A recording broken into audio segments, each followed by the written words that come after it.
Well, it is about that time again. We are out here baling hay. We're about to start. This is our first night baling fourth cutting. So we got just over 100 acres to do. We did not cut all our hay. The ones that were pretty weak, older stuff, and just some other fields that weren't producing too good, we just left at third. So anyways, we're here at our pivot. We're gonna get this knocked out tonight. This is 40 acres, so it shouldn't take too long, though we will see. This thing, the past few times I've ran it, has been giving me some trouble, mainly with the knotters. It will not tie bales. It just keeps mistying. So anyhow, that's the last haying video I put out. I was in the stacker because I didn't really want to bale because it didn't run for me. But my dad, after running it for basically all of third cutting, figured out some stuff, and so he said he's made some adjustments, so hopefully it runs now. So we're about to find out. If it runs good, this will be pretty fun baling. It's very light, so I'll bet it's 11 mile an hour, 12 mile an hour baling this. So we'll see. Well, looks like it's gonna work. Made almost 10 bales now and it's still working. And there's 10. So anyways, watch me go here. It is definitely gonna be 12 mile an hour baling this. Can't go that fast around here because there's a bunch of old gopher mounds, so it's not the smoothest. But yeah, it'll be pretty fun. So I'm gonna knock out this corner here. I've got a watch on the other side. The pivot is gonna go up against the backstop, but there is a bale over there that might be in the way. We're hoping it can squeeze past it, but if not, we gotta figure out a way to move the bale. And Dad is spraying right now, so he can't get the stacker. So might just have to be creative and see if we can push it with the tractor. So okay, I came over here to check, make sure the bale was out of the way, which I guess maybe I'll look at the other one real quick. I think they're both good out of the way. So yeah, they look fine. So we'll just let the pivot walk all the way back. I just knocked out the corner up here while I was here. I'll go do a little more in the other corner, and then we'll start going around. Can't say going in circles because this isn't a full circle, but it's over half. So anyways, I'm gonna head back over, and I got a little bit left going up and down there. Then I got that corner, and then hopefully that pivot's out of the way. Start going around. Okay, I'm on my first pass, going all the way around now. Now I can actually kind of see something because it's dusty, and before the sun was setting and then kind of blinding, and my windows are super dirty as well. So now I'm kind of getting to the point I can see something.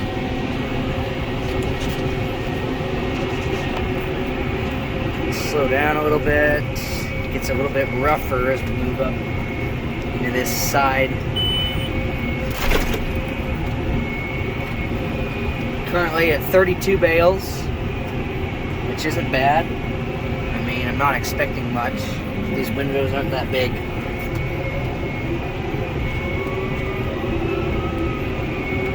Gotta go a little slower up through here. There's gopher runs.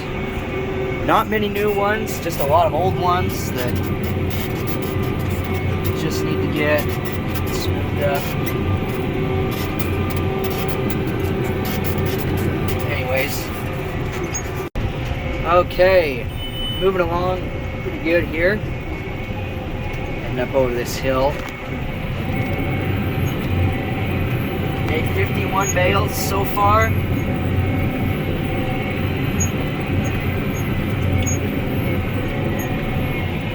And everything's going pretty good. Still rolling about 12 and a half mile an hour.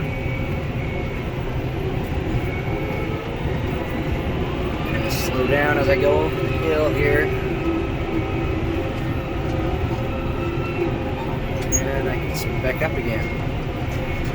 So yeah, it's going really fast here. Got about 3 towers left on the pivot now. So I'm over halfway done. It's about 7:30. Probably wrapping this up about 8. And that's all for tonight. Somebody put a bale in the way. Oh, that works. Let's grab this spot I missed.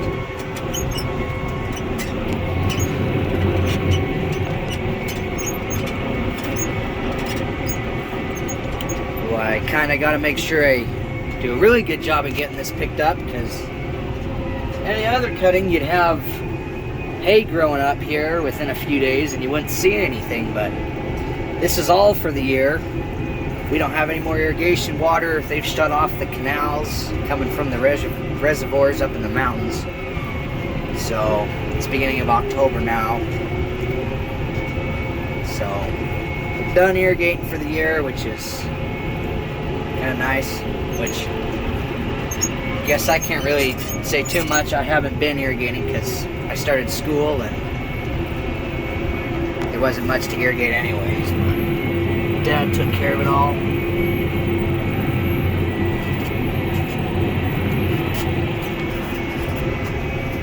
Anyways, I get up over these hills and this goes all the way forward and take off. Well, and just as I said things were going good, you can see right there, I got a flag sitting up. So I'll get out and look. I will bet that it just needs a string on the top, drop back down in, and we're good to go. Oh, it's beeping at me. Why is that? It's not in park. Okay, let's see. I mean, at least I've baled over half the field and had no issues. Underneath, oh, it's broke down on the bottom too. Take a little more time this time. Fix the top here quick. Come up here. Eventually we're gonna have a preservative tank sitting up here. That is ordered, but it's not in yet. So, probably won't be here till next year. Right here, just broke at the knot. And drop it down. I don't know if the camera's gonna pick it up or not. Anyways, just drop it down to be picked up by the next flake. Now, this is not a bad thing when this happens. It is something that just does happen. Something that comes with baling. Now, when it was doing for me, when you can't tie a bale without a broken string, and every bale that tied it kept doing that, that's not good. But one every once in a while is okay, I guess. I'm gonna see if I can get the lights turned on under here and fix that. Okay, I'm rolling again now. I guess I must have fixed it because I made a few bales. So it seemed like the string was kind of snagged on something. But I think I got it unhooked from whatever it was hooked on. So now we're rolling again. Not a whole lot left, but I do have to go a little bit slower now because this is yielding a little bit better as we work in. And then I I still go kind of slow on the hills. Anyways, 2 towers to go. All right, just got the fill finished. I ended up with 71 bales, plus the one that's hanging out of the back of the bale chamber back there. So, we'll kick that out.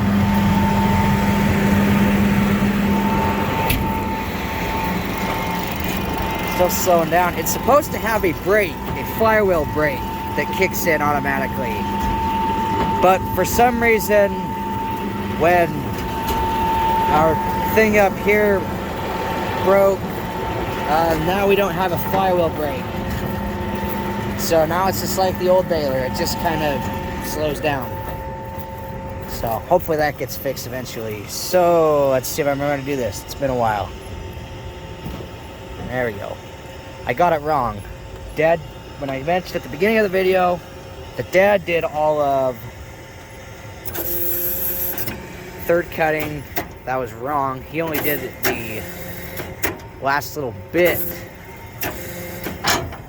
of third cutting, the last half. I did the first half, and then like a week or so later, we did the second half, and that's the stuff that we're not getting a fourth cutting off of. So that's where he was able to go in and make adjustments, and so that's the thing right here that comes up and shoves the bale out. So I think we're good to go. I'll just leave that down for the moment. Come back up. We did right before, well, halfway through third cutting. Right before Dad started running it, he took off the whole 3-point arm system thing here. So there's nothing hanging out here because it was still hitting this. You wouldn't even have to turn that hard and it'd still be into the PTO. So just took those arms off, and honestly, it could probably stay off for a while till next spring if I don't know what we'll do with this thing, but anyways, that's off now. So now we can turn, just have to be careful. This is supposed to have a toolbox on it, and this is supposed to be flat. It got turned into a little too sharp once the arms were gone. So that's just, now we have more freedom. You gotta be careful with that freedom. So anyways, well, I'm gonna head this thing back up north to the shop, put it away for the night, and we'll have a couple fills to do tomorrow and a couple fills to do the following evening, and then we'll be done with fourth cutting for my dad. My dad will be done. My uncle will still have some. Anyways, that's gonna do it for this video. Thanks for watching. We'll catch you guys next time.